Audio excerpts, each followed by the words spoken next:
ජීවිතේ කවුරුත් කවදාවත් මේ වගේ අසරණ වෙන්න හොඳ නෑ. සතෙක් වුණත් මනුස්සෙක් වුණත්. මේ අහිංසකයා අවුරුදු 6ක් වගේ එයාගේ පුංචි ජීවිත කාලය ඇතුළත කොයි තරම් දුක් ගොඩකට මුහුණ දීලා ඇද්ද? කොහොම දරා ගන්න ඇද්ද? කොච්චරනම් හිත රිදිලා ඇද්ද? ටාෂා. ඒක තමයි එයාලා යාට දාපු නම.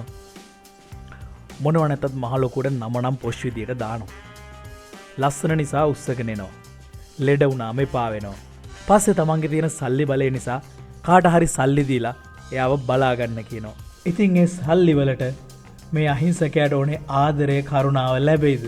කෙනා එයාව අතෑරියට එයා තමන්ගේ ස්වාමියාව අතාරීද? තමන් ආදරය කරන කෙනා එයා බලන්න එනකන් එයා කොච්චරනම් බලන් ඉන්නේ නැද්ද? මුලදි බෙහෙත් කරලා ඒත් එයාට තියෙන්නේ හොඳ වෙන්නේ නැති ලෙඩක්. එයාට කන බොන හැම දෙයක්ම වමන යනවා.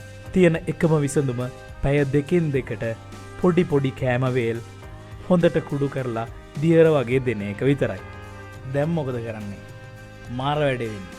අපි කොහොමද මේ වගේ ලෙඩෙක්ව ගෙදර තියාගන්නේ? ඕවා කර ඉන්න කවුරුවත් අපේ ගෙදර නැහැ. බල්ලෙක් වෙනුවෙන් කාටද ඕවා කරන්න පුළුවන්? ඉතින් අයිතිකාරයාගේ ඔළුවට ඔන්න ඔය වගේ අදහස් ටිකක් එන්න ගත්තා. ඉතින් මේක දැනගත්ත ගමන් එයාව තමන්ගේ වත්ත බලාගන්න මිනිස්සුන්ගේ ගෙදරට ගිහින් දැම්මා. එතන මිනිස්සු මෙයාව ටික කාලයක් බලාගෙන එයාලත් මෙයාව අතෑරියා. පස්සේ එයාව අයිතිකාර මිනිස්සයාගේ ෂෙඩ් එකට ගිහින් දැම්මා. එතන මෙයා කාලයක් තිස්සේ අරමුණක් නැතුව ඉබාගාතේ ඇවිද්දා. ලැබෙන දෙයක් කන්න පුරුදුනා. කන්න දෙයක් නැති වුණාම කොළ ಜಾති කඩදාසි වගේ දේවල් කන්න පටන් ගත්තා. ඒක යාට පුරුද්දක් වුණා. අපි යාව ගෙනාවට පස්සෙත් එයාව නිදහසේ තියන්න බැරි වුණා. මොකද එයා එළියට ආව ගමන් කොළ කනවා. ඊට පස්සේ ඒ ඔක්කොම වමනේ කරනවා. බෙන්ජි එළියට දාපු ගමන් කොළ ಜಾති කනවා විතරක් නෙමෙයි. එයා ඉන්න තැනට වැටෙන කොළයක් පවා එයා කනවා. අඩුම තරමේ නූලක්වත් එයා ගාවට වැටෙන්න බෑ. එයා ඒකත් කනවා. ඒ පුරුද්ද එයාට කවදාවත් නතර කරගන්න බැරි පුරුද්දක් වෙලා. එහෙම කෑවොත් එයාට කරපු ප්‍රතිකාර මොනවත් ආයෙ වැඩක් නැතුව යනවා. එයා ආයෙ මුල තත්ත්වෙටම එනවා. ඉතින් ඒක නිසා අපි එයා ඉන්න තැනට නෙට් එකක් දාලා දැල් වලින් එයාව වට කරලා කොලයක්වත් වැටෙන්නේ නැති විදිහට තමයි එයාව තියලා තිබ්බේ. එයා එළියේ ඇවිදින වෙලාවට වුණත් එයා ගැන හොඳ අවධානයෙන් ඉන්න ඕනේ. ඇහි පිල්ලම් ගහන පමාවට එයා කොළ ಜಾති කනවා. අපි එයාට උඩක තියලා කෑම දුන්නා. එයාට ලොකු පෝෂණයක් ලැබෙන්න ඕන නිසා අපි යාට බත් අඩුවෙන් මස් මාළු බිත්තර වගේ දේවල් වැඩියෙන් දුන්නා. අමාරුව බලන්නේ නැතුව පාන්දර 2ට විතර නැගිටලා එයාට තවත් කෑම වේලක් දුන්නා. එයා ටිකෙන් ටික හොඳ වුණා. බෙන්ජි. ඒ අපි යාට දාපු නම. බෙන්ජි දවල්ට තනියම කල්පනා කර ඉන්න නිසා අපි යාට සෙල්ලම් කරන්න යාළුවෙක් ගෙනත් දුන්නා. ටික දවසකින් එයා ඒ යාළුවත් එක්ක හොඳට ෆිට වුණා. ඉතින් දෙන්න හොඳට සෙල්ලම් කර හිටියා. බෙන්ජිගේ බරත් ටිකෙන් ටික වැඩි වුණා. බෙන්ජිගේ වීඩියෝ දාපු දවසේ ඉඳලා ගොඩාක් අය යාව ගන්න කතා කරා. ඒ අතරේ එක්කෙනෙක් බෙන්ජි ගැන ගොඩාක් උනන්දු වුණා.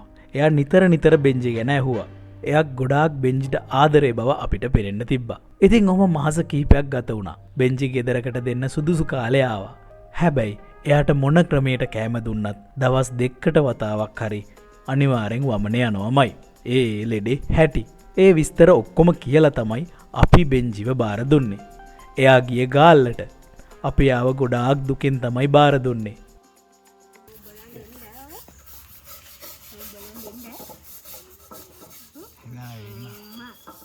අපිට එයාව නිතර මතක් වුණා. ගිහින් එන්නේ නං ඈ? ගිහින් එන්න ඕනේ. හරි. හැබැයි බෙන්ජියේ හිටියේ දවස් 2යි. අරන් ගියාට ඒ අයට බෙන්ජිව බලා ගන්න අමාරුයිලු. ඉතින් ඉක්මනටම අපි ආව ආයෙ ගෙන්න ගත්තා. එයා බෙන්ජි ගැන උනන්දු වුණ විදිහට අපි හිතුවේ බෙන්ජිට ගැළපෙනම කෙනා එයා කියලා. ඉතින් ඔන්න ආදරේ තරම. බෙන්ජිට හැමදාම උනේ ඕක. හදාගන්න අරන් යන්න ඉල්ලනවා මාව. දැනගත්තම ගොළුයි කියලා දාලා යනවා මාව. ඒ සින්දුව බෙන්ජිට හොඳට ගැළපෙනවා. හැබැයි බෙන්ජි අපිට වැඩි නෑ. අපි යාව දුන්නේ රැකියාවත් එක්ක අපිට එයා වෙනුවෙන් වෙන් කරන්න තියෙන කාලය ගොඩාක් අඩු නිසා. අපි නැති වෙලාවට බෙන්ජිට කෑම වේල් 2ක් දෙන්නේ අපේ තාත්තා. බෙන්ජිගේ වැඩ කරලා උදේ වැඩට යනකොට සමහර දවස්වල රතු ඉරත් ඇදිලා හැබැයි ඒ කිසිම දෙයකට අපි බෙන්ජි එක්ක තරහ නැහැ. ඊට පස්සේ අපි බෙන්ජිව කාටවත් දුන්නේ නැහැ. ටික කාලෙකට පස්සේ බෙන්ජි එකපාරටම ලෙඩ වුණා. එයාට ලේ වමන යන්න ගත්තා. ඒ දිට්වා කුණාටුව පටන් ගත්ත පළවෙනි දවසේ අපි වැස්සෙම එයාව බෙහෙත් ගන්න අරගෙන ගියා. පුළුවන් උපරිම ප්‍රතිකාර යාට කළා. ඩොක්ටර් කිව්වා පහුවදත් එයාව අරගෙන එන්න කියලා. කුණාටුව නිසා පාරට ගස් වැටිලා සමහර තැන්වල යට වෙලා කොහොමද යන්නේ? ඒත් ජීවිතයක් වෙනුවෙන් අපි කොහොම හරි ගියා.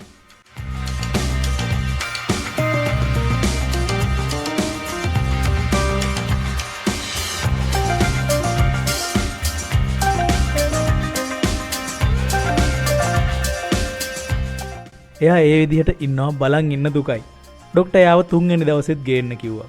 එදා වැස්ස ඊටත් වඩා තදයි. ගොඩක් තැන්වල අනතුරු. කොහොම හරි 3 වෙනි දවසෙත් අපි බෙන්ජිව අරන් ගියා. හොඳ දෙයක් කරද්දී අපිට අනතුරක් වෙන්නේ නැහැ කියන එක අපේ හිතේ තිබ්බා. ඒ දවස් 3ෙම බෙන්ජිව අරන් යන්න අනතුරු බලන්න නැතුව මයිත් එක්ක ආවේ අපේ තාත්තා. ඒ දවස් 3ෙම බෙන්ජිට ගොඩාක් අමාරු වෙලා හිටියේ. අපි යා ළඟට වෙලා හිටියා.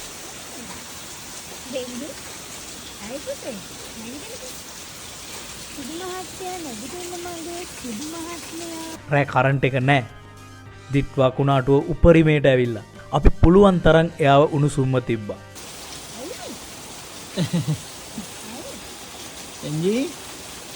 වෙන්ජි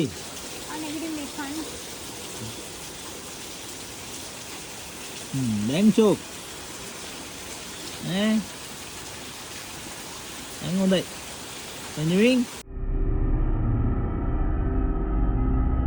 පිරිත් දාන්නවත් කරන්ට් එක නැහැ. නෙට්වර්ක් නැහැ. මාෂා යාගේ ළඟට වෙලා පිරිත් කිව්වා. එකපාරටම එයා නැගිටලා වැස්සේ දුවන හින්දා අපිට එයාව මේ විදිහට තියන්න සිද්ධ වුණා. ඒ සිද්ධිය බලන් ඉන්නත් අමාරුයි. මෙහෙ ඉන්න අපි. මෙහෙ ඉන්න. මොකද අත්තේ? අමාරුයිද? අමාරුයි. අමාරුයි.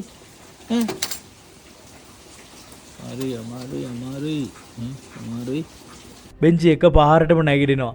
ආයෙ නිදා ගන්නවා. එකපාරටම හති දානවා. ඒක ගොඩාක් සංවේදී.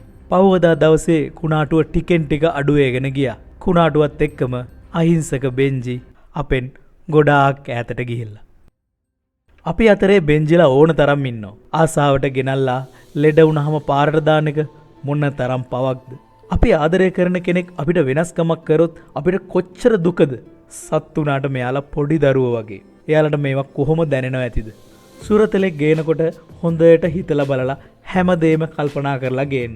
මොකද අපි මේ කරන පව් ගෙවන්න වෙන දවසට ඒවා දරා ගන්න අපිට ගොඩාක් අමාරු වෙයි. ඉතින් බෙන්ජිට කරපු දෙයට බෙන්ජි කාත් එක්කවත් තරහ නැහැ. බෙන්ජිගේ කෑමවලට, බෙහෙත්වලට, ප්‍රවාහන වියදම්වලට අපේ වීඩියෝ බලන ඔයාලා ගොඩාක් උදව් කරා. ඒ හැම දෙයකටම ගොඩාක් පිං. බෙන්ජි ඔයාලා හැමෝටම ගොඩාක් ආදරේ.